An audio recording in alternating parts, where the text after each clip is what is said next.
Politics is a contract with the people. Through an election, the sovereign power held by the people is temporarily granted to a group of representatives. This is done to enable these representatives to work for the welfare of society and create a better future for all. It is a responsibility granted on a temporary basis. This is representative democracy. By handing over this custodianship, society expects that the respective representative will serve honestly and dedicate themselves to the living standards, social welfare, and the future of the community that they represent. This is called the social contract. Philosophers Thomas Hobbes, John Locke, and Jean-Jacques Rousseau were the pioneers who introduced this concept of the social contract. Jean-Jacques Rousseau said that real power belongs to the people and that true freedom comes from agreeing to laws for the common good. John Locke said that by birth, a human being has the right to life, liberty, and property. He stated that a government or a ruler is appointed to protect these rights, and that if the government or the administration fails to fulfill that, the people have the right to overthrow that regime. Now, let us think about what happened in our country in 2022. Was this a completely isolated incident? Or was it the result of a problem that had been brewing for a long time? By 2022, the economy of our country was flattened to the ground.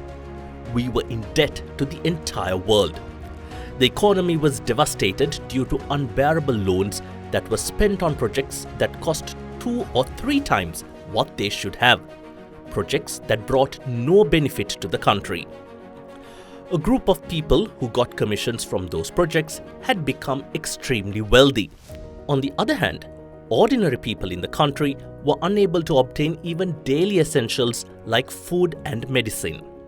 It reached a point where there was no money to pay for fuel or to import fertilizer. Due to several other foolish decisions, the economy collapsed completely.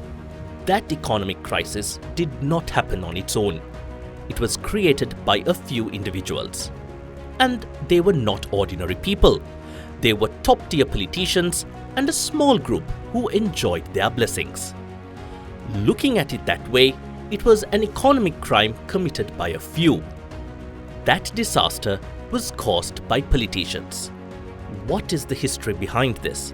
This economic collapse has a long history. Although the British left our country upon independence, the country was taken over by native elites. The only difference was that they were not British. In their thoughts and behavior, they were sycophants. These sycophants made sure that power in this country was exchanged between a few families over the past few decades. Though they existed as separate political parties, within them were just a few families. It would be accurate to say 3 or 4 families. The administration carried out by these family-centered parties became more corrupt day by day. While countries in our region that were poorer than us at the time of independence developed rapidly over the past 70 years, our country became poorer day by day because of the few corrupt families that ruled it. Our country only moved upwards only in terms of corruption and the wealth of these few families.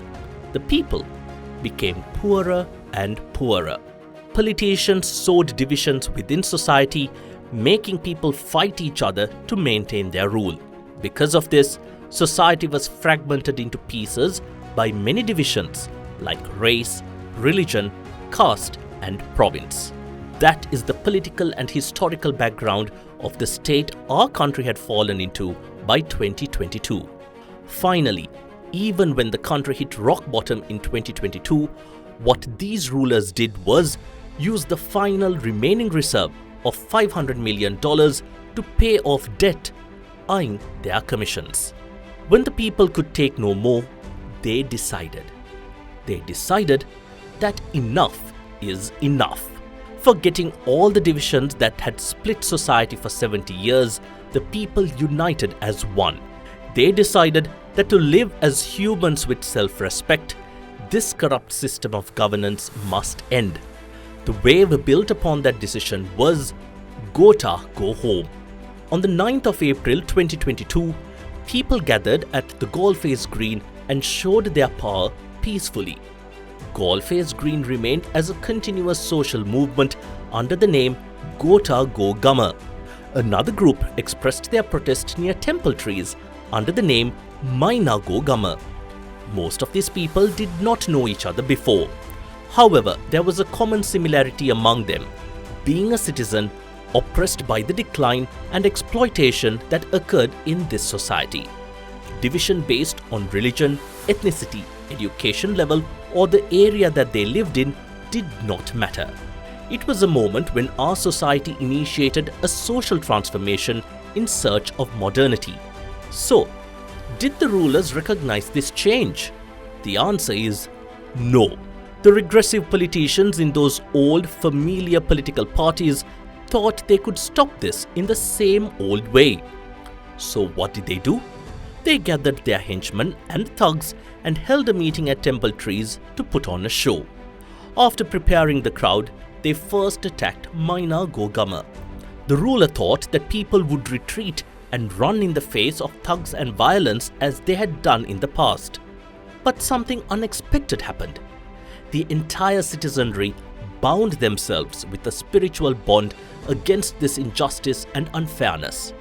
The moment we heard that Gota Go Gama was attacked, those of us in offices, those in workshops, those of us studying at universities, those at home doing our own work, and those of us even traveling on the road, we all ran to the battlefield. We came for our own people who were at the peaceful, non-partisan Aragalaya for the sake of our problems. We didn't come with weapons. We came with the respect in our hearts for the struggle. The massive crowd that descended upon Goalface Green taught the thugs a lesson that they will never forget for the rest of their lives. Some ran away covered in excrement. Ultimately, within a few hours from sending groups from temple trees to attack the Gogama, Prime Minister Mahinda Rajapaksa was forced to resign. The Aragalaya did not stop. Over the next month, the people became even more emboldened. Exactly 1 month later, on the 9th of June, Basil Rajapaksa resigned from his National List MP seat. On that day, a massive crowd of people came to Colombo from all over the country.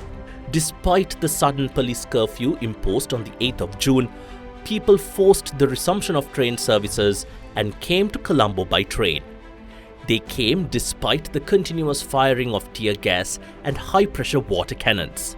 Thousands of people broke through the barricades around the President's house and entered the President's house as well as the Presidential Secretariat. Later, they also took over temple trees. President Gotabaya Rajapaksa was forced to flee the country. All of this happened through the influence and perseverance of peaceful, unarmed people. If there was any reaction from the people, it was caused by the inhumane attack carried out from temple trees against peaceful, non-partisan protesters.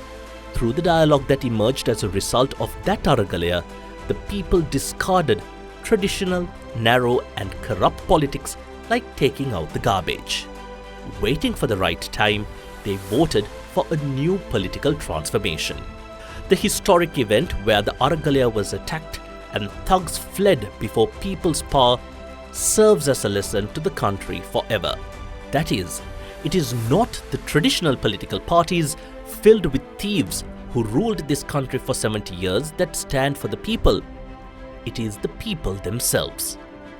Our supreme respect goes to the Sri Lankan society that united for that Aragalaya. The general public must also remain vigilant about the old forces returning in various disguises to hijack and reverse this societal transformation created by the people.